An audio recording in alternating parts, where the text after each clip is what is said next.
How's it going, YouTube? This is Wi-Fi Mirror here today, and today we have this amazing battle up against Jet. Jet is on Hayden's Discord server, so hey, I hit this guy up for an OU battle. He just got done battling this one guy, and I do believe he won. So hey, I hit him up. I said, hey, you want battle? I was looking for a battle, and I was like, I want to find me a good opponent, and Jet accepted. So here we are. I was predicting the Rillaboom lead, so I decided to lead off with the Noivern, which sounds a little weird, but we had the Hurricane, but then it clicked on me that 99.9% of times Rillaboom are going to be Focus Sash. So I was like, you know what, why not Tera Fire, just in case he decides to go for a Moonblast? So that's exactly what I do. I was looking at my team thinking, oh man, I just made a terrible lead, and actually, it wasn't. I was looking at his team. I was thinking, you know what? Tera Fire actually kind of goes hard on our opponent's team right here. So, you know what, Jet? I'm going to Tera Fire on turn 1. And this guy must be thinking, I'm crazy or something. Like, why are you turn 1 tearing? You know, I'm going up against some newbie or something. I don't know. But here we are. Turn 1, Tera Fire, Noivern going on the offensive from the get-go. He sets up the sticky webs, which...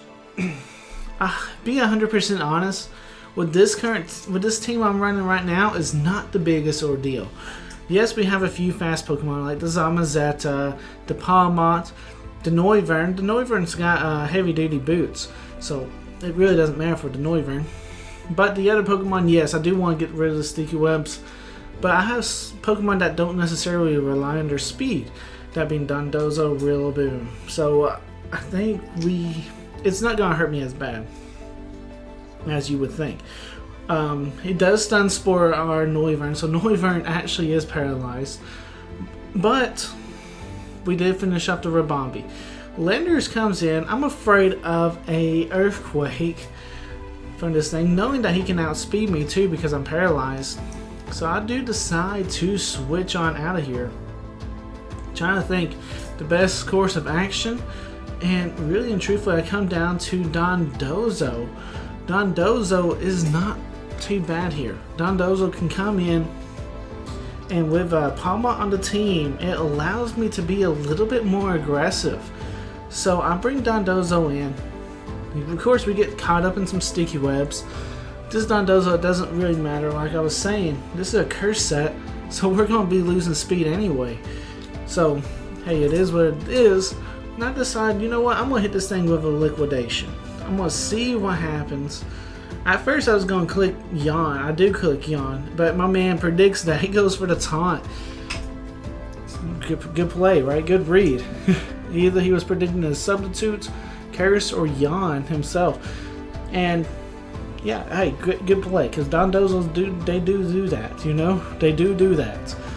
At this point, hey, I have the super effective liquidation. Let's see what you can do.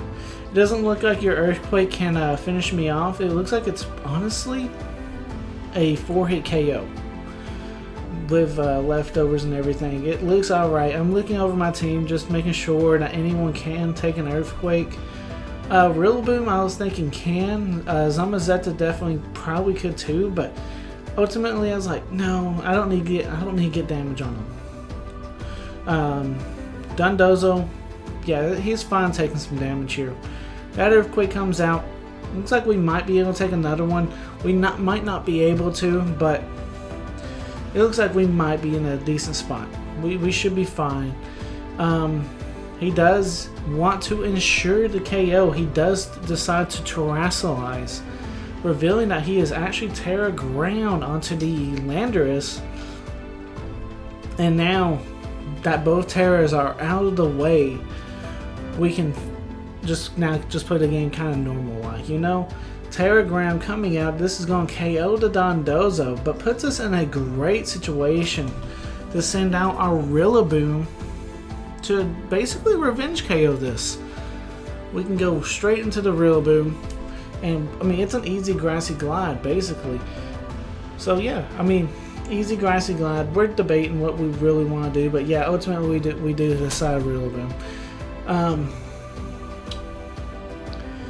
Of Of course, we get caught up in some sticky webs, so going for anything else is a little bit risky. But right here, I was predicting a switch. I was like, dude, he's going to be going into that King Gambit or Golden Go. So I'm going to be clicking that high horsepower. Predicting the switch. This is Choice Bandit. This will be doing a lot of damage. Unfortunately for us, we get the prediction correct. But unfortunately, he goes into Golden Go, and Golden Go is carrying the air balloon. Like I said, unfortunate. We can't help that. It is what it is. Golden Go avoids the attack, and I'm like, man. But honestly, now we kind of know what to expect from the Golden Go. It's not no choice spec set or nothing. And as long as we pop the air balloon, we're in a good spot. It's not that hard to pop it. Just gotta hit it, you know? Zamazenta comes on out as we're switching Rillaboom out because we can't hit this Golden Go. And Golden Go decides to set up a nasty plan. This kind of got some scariness coming to it, but I had faith in Zamazenta. I was like, Zamazenta, you can take an attack. You're assault vested, you can take an attack. So I go for this crunch, expecting it to do massive damage. I understand it's not staffed, but this is coming from a Zamazenta. Zamazenta, in my eyes, should not even be in the OU tier. Like, it should be an Uber, right? It's a box art legendary Pokemon. And it did. It's about a free hit KO, minus the defense drop. If you didn't get that defense drop, it would have been a free hit KO.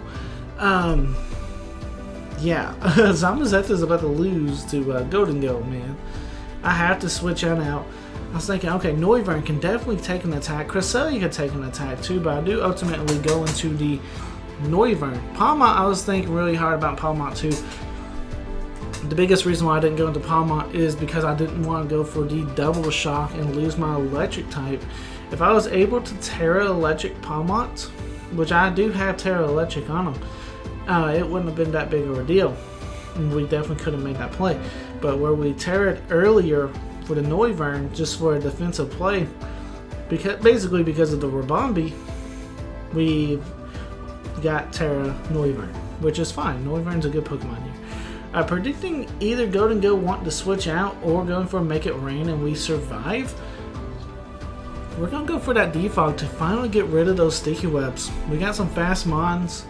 Like I said, it ain't been hindering us too badly, but I just want them gone. I want our speed control back. I want to be able to do what we can do, you know? So we go for that Defog, onto the Dondozo, and no more sticky webs are on the field. Grassy Train's actually gone too. No big deal. We can go for a Draco Meteor onto this Dondozo to see basically if this man has any EVs in those special defense or not. Because if you don't have EVs in that special defense, it'd be doing a lot more than what it actually did. It'd be taking it to about the halfway part. It didn't do that. So it tells me that this Dondozo is a little bit weaker on the physical side to make up for its special defense. And honestly, that's what mine's training like too, so I can't say anything.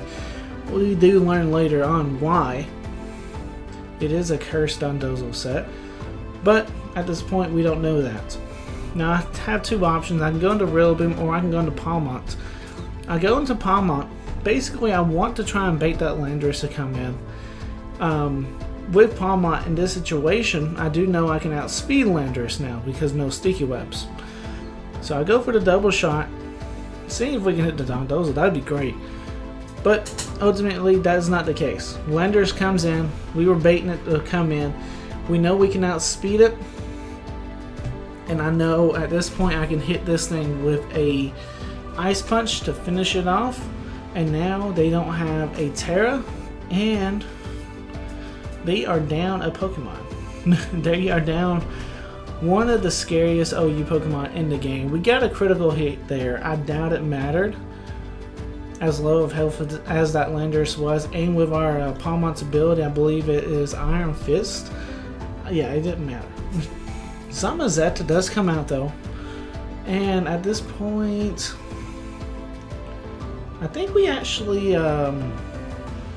Revival Blast. No. I'm getting ahead of myself. We go into Cresselia here. I was thinking about Revival Blessing to try and bring back Noivern, but ultimately I decided, you know what, no.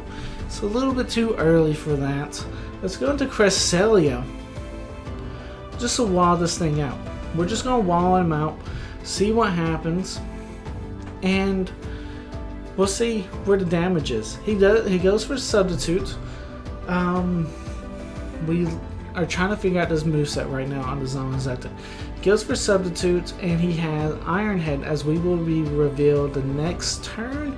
We're going to try and go for Psychic to break it. He goes for Iron Head and gets the flinch. And while I was doing the commentary, this is the reason why it was. This is a post narration. I tried doing a live. I had a terrible coughing spasm about halfway through the battle, and I was like, "There's no way I'm uploading that." But I was like, you know what? Right now, where he went for that flinch, I was like, you know what? That's setting us up for a big critical hit later on in this battle. I'm a true believer of, yeah, you do like a flinch or something against us, eventually we're going to have that big hit that's going to balance everything out. So, right now, we just have to kind of keep playing and see what happens. We go for the Psychic again. Kind of knowing the King Gambit was coming in, but not knowing what kind of King Gambit it was. If it was Defiant and we got a special attack drop on it, that would have been terrible. But instead, we do learn it is Supreme Overlord. So I was like, you know what? Fantastic. Moonblast wouldn't have been doing that much damage, so I'm fine not having that. I'm fine not having no damage on that right now. We can go into Zamazenta pretty freely, as the King Gambit actually goes for a Swords Dance here. But we're in a great spot because, really and truthfully, he has to go for Sucker Punch, and he knows as well as I do that there is no way a Sucker Punch is going to be KOing. Even at +2 and Supreme Overlord boosted, there is absolutely no way it's going to be even close to KOing Zamazenta. He does have a good switch. He goes into Golden Go.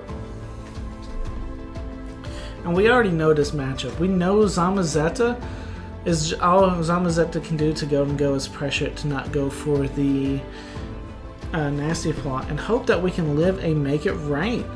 So that's what we did. We go for Crunch and we got the critical hit. What did I tell y'all about that flinch earlier on in the battle? It wasn't even that long ago, like 2 turns ago. And now we come back and we hit a critical hit onto the Golden Go. It changes the whole outcome of this battle now. Things are looking up for us. Dondozo's in. We can switch right into Rillaboom. If he happens to go for a Yawn or something, that's fine. We have U-turn, so I'm not too worried about that. We could possibly go into Pawmot, but the reason why I ultimately chose Rillaboom is because I do know Rillaboom can one-shot this thing with the Wood Hammer. Not necessarily one-shot with a Grassy Glide, but we can one-shot with a Wood Hammer. Seeing that he went for Curse, I was like, yep, we gotta go for that Wood Hammer.